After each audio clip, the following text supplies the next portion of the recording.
I booked an Airbnb outside of Lexington, Kentucky for a long weekend getaway last October. It was one of those converted farmhouses. Looked gorgeous in the photos, 5-star reviews, superhost badge, the whole deal. $200 a night, which felt like a steal for the entire place to myself. The host, Margaret, left the key in a lockbox by the front door. She'd messaged me that she lived about 20 minutes away, but to call if I needed anything. The place was exactly as advertised when I arrived around 7 p.m. Hardwood floors, exposed beams, that rustic charm you pay extra for. The only weird thing was how isolated it felt.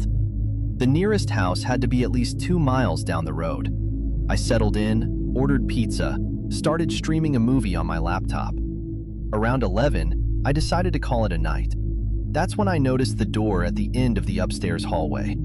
I'd walked past it earlier, but assumed it was a closet or something. Now I could see there was a padlock on it. Not a regular door lock, an actual heavy-duty padlock, the kind you'd use on a storage unit. I texted Margaret, "Hey, just curious about the locked room upstairs?" She responded within a minute. "Oh, that's just storage. Old furniture and Christmas decorations. Didn't want to clutter your space." Fair enough. I went to bed. I woke up around 2:30 a.m. to footsteps. Not downstairs, upstairs, in the hallway outside my bedroom. Slow, deliberate footsteps on the hardwood, then silence. Then more footsteps. I grabbed my phone, heart absolutely pounding, and didn't move. The footsteps stopped right outside my door. I waited maybe 5 minutes before I worked up the courage to look. I opened the door as quietly as I could. The hallway was empty, but the locked door at the end, I swear to God, was open. Not wide open, but cracked about 6 inches, and the padlock was on the floor. I called Margaret. It rang 4 times before going to voicemail. I called again. Same thing. That's when I heard something from inside that room. It sounded like breathing, heavy breathing, like someone who'd just run upstairs. I backed into my bedroom and locked the door. I tried Margaret 3 more times. Nothing. At this point, I'm thinking someone broke in. They're squatting in that room. I don't know. I called 911. The dispatcher said they'd send a deputy, but it would be about 15 minutes. The farmhouse was in the middle of nowhere. Those were the longest 15 minutes of my life. I sat on the bed with my car keys in my hand, watching the crack under my door for shadows.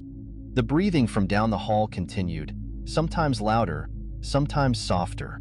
At one point, I heard what sounded like fingernails scraping against wood. When I saw the red and blue lights outside, I ran downstairs and practically fell out the front door. The deputy was this older guy, looked like he'd been woken up. I explained everything. He did a full sweep of the house with his flashlight and gun drawn. He found nothing. The locked room was full of exactly what Margaret said. Old furniture, boxes of decorations, completely undisturbed. No signs of forced entry anywhere. No one hiding in closets. Nothing. But here's what made me leave. The deputy pointed out that the padlock was still locked. It was sitting on the floor outside the door, but when he picked it up, it was clasped shut. He asked me if I'd opened it. I told him absolutely not. I don't even have a key for it. He got this look on his face and said, "Well, someone would have needed the key to open this. These don't just unlock themselves." Margaret finally called me back at 4 a.m., apologizing, saying her phone had died. She insisted there must be an explanation, offered to come over, said she'd refund me. I told her I was leaving immediately and I'd appreciate a full refund considering I'd had to call the police. She agreed, but before she hung up, she said something that still bothers me. "I'm really sorry this happened. The previous guests never mentioned anything." I wanted to ask what she meant by that. The previous guests never mentioned anything. Like she was expecting someone to mention something eventually. But I was already in my car, door locked, backing down that gravel driveway. I left a 3-star review and didn't go into details. Part of me wonders if I should have. I checked the listing a few weeks later, and it was still active, still had 5-star reviews. I also noticed Margaret had responded to my review. "Sorry you had a difficult stay." Sometimes old houses make settling noises that can be startling. Settling noises, right? Settling noises don't unlock padlocks. My girlfriend and I saved up for months to rent this Airbnb in Malibu last July for our anniversary. It was right on the Pacific Coast Highway, one of those modern glass houses that hangs off the cliff. $3,500 for 3 nights, which hurt the wallet, but the ocean views looked incredible. The host, David, met us there in person to hand over the keys. Super friendly, maybe mid-50s, told us he'd bought the place as an investment property and lived up in Santa Barbara. He walked us through everything: the smart home system, the outdoor shower, the deck with the fire pit. As he was leaving, he mentioned the security cameras. "I've got one on the front door and one on the back deck," he said, "just for insurance purposes. They don't record audio, and obviously there's none inside." Totally normal. Most Airbnbs have exterior cameras now. The first day was perfect. We hit the beach, made dinner, watched the sunset from the deck. That night we slept with the windows open, listening to the waves. Paradise. The second night, around 1 a.m., my girlfriend woke me up. "Did you hear that?" she whispered. I hadn't heard anything. She said it sounded like the sliding glass door opening downstairs. We were in the upstairs bedroom. I listened. Nothing but ocean sounds. I told her it was probably just the wind, the house settling, whatever. She didn't look convinced, but we went back to sleep. The next morning, we found the sliding glass door to the back deck unlocked. I was positive I'd locked it before bed. I'm paranoid about that kind of thing, especially in a rental. My girlfriend asked if maybe David had come by. I checked my phone. No messages. I texted him. "Hey, did you need to stop by last night for anything?" He replied an hour later. "No, wasn't me. Everything okay?" I let it go. Maybe I'd forgotten to lock it after all. That afternoon, we drove up to Santa Monica for the day. When we got back around 9 p.m., I had this weird feeling pulling into the driveway. Nothing specific, just an off sensation. The house looked exactly as we'd left it, but inside, small things felt different. The throw pillows on the couch were rearranged. I'd left my laptop on the kitchen counter. Now it was on the coffee table. My girlfriend noticed her makeup bag had been moved in the bathroom. "We're calling David," she said. I called him. He sounded genuinely confused. Said he definitely hadn't been there, hadn't sent anyone there, and he could check the camera footage if we wanted. I said, "Yes, please." He called back 20 minutes later. His voice had changed. "So, I'm looking at the footage from today. You guys left at, looks like 11:40 a.m., right?" "Yeah, around that."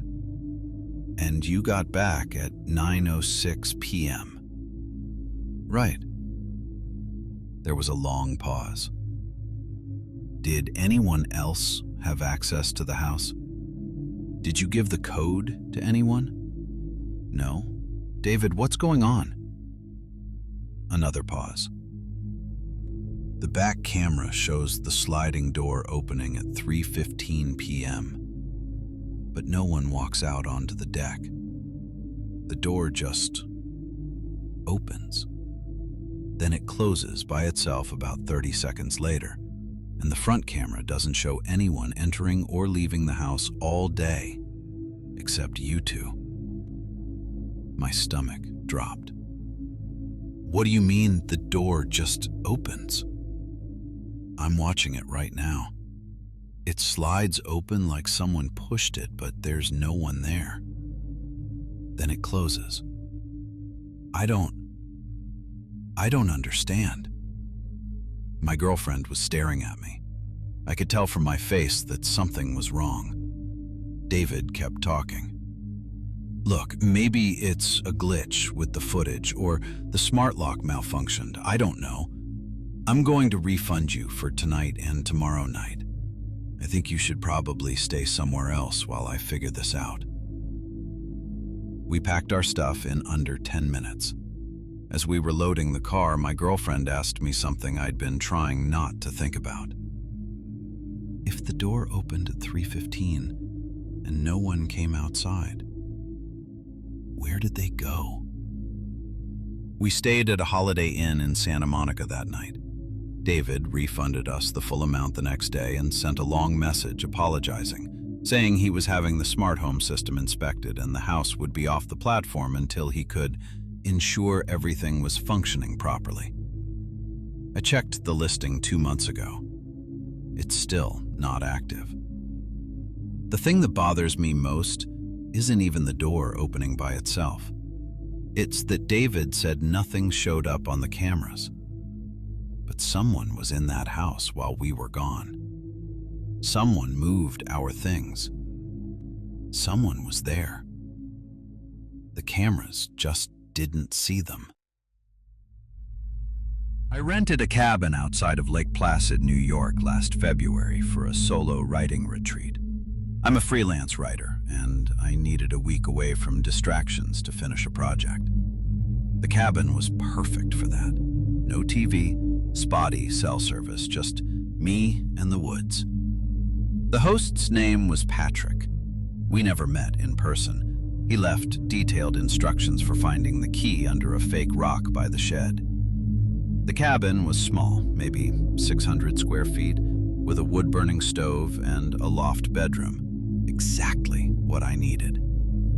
The first 3 days were great. I'd write during the day, make simple dinners, read by the fire at night.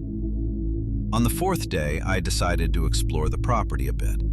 There was a trail that led down toward the frozen lake, maybe a quarter mile through the trees. About halfway down the trail, I found another cabin, smaller than mine, older, windows boarded up. It wasn't mentioned in the listing at all. I figured it was an old hunting cabin or something Patrick owned but didn't rent out. I didn't think much of it until that night. I was up in the loft reading around 11 p.m. when I heard a door slam. Not my door, somewhere outside. I looked out the loft window and saw a light in the woods. It was coming from the direction of that old cabin. I watched for maybe 10 minutes. The light moved behind the boarded windows, like someone walking around with a lantern or flashlight. Then it went out. I texted Patrick. "Hey, is someone else staying on the property? Saw lights in the old cabin on the trail." He didn't respond. The cell service was bad, so messages sometimes took hours to go through. I tried to sleep, but kept waking up. Around 3 a.m., I heard footsteps on the frozen ground outside, crunching through the snow. Slow, steady footsteps circling the cabin. I looked out every window I could see from the loft. Nothing, just darkness and trees. The footsteps stopped at my front door. I waited, phone in my hand, barely breathing. The doorknob turned. I'd locked it, thank God, but I watched that doorknob twist back and forth for what felt like a full minute. Then it stopped. I didn't sleep the rest of the night. When the sun came up, I went outside to look for footprints. The snow around my cabin was completely undisturbed except for my own tracks from the day before. Patrick finally texted me back around 9 a.m. "There shouldn't be anyone else there. That old cabin has been abandoned for years. Are you sure you saw a light?" I told him yes, I was sure. I also told him about the doorknob. He called me. He sounded worried. "Listen, I'm going to be straight with you. I bought this property 3 years ago. The old cabin came with it. I've never been inside it. It's padlocked and I don't have a key. The previous owner told me not to bother with it." "Why?" I asked. He said someone died in there back in the 90s. I don't know the details. Look, I don't want you to freak out, but if you're uncomfortable, I understand if you want to leave early. I'll refund you. I should have left right then. But it was daytime. Everything seemed normal, and I told myself I'd imagined it. Stress, isolation, my mind playing tricks. That last night, my sixth night, I woke up at 2:47 a.m. to the sound of the door opening downstairs. Not the doorknob turning, the door actually opening. I heard footsteps inside the cabin, on the stairs leading up to the loft. I couldn't move. I just lay there, frozen, listening to someone climb those stairs one step at a time. The footsteps reached the top, stopped at the edge of the loft. I don't know how long I kept my eyes closed, maybe a minute, maybe 10. When I finally opened them, there was no one there. But there were wet footprints on the floor, leading from the stairs to the side of my bed. I was in my car by 3 a.m. I didn't pack. I didn't text Patrick. I just left. He refunded me without me asking and sent one message. I'm sorry. I'm taking the listing down. I drove 6 hours straight back to Brooklyn.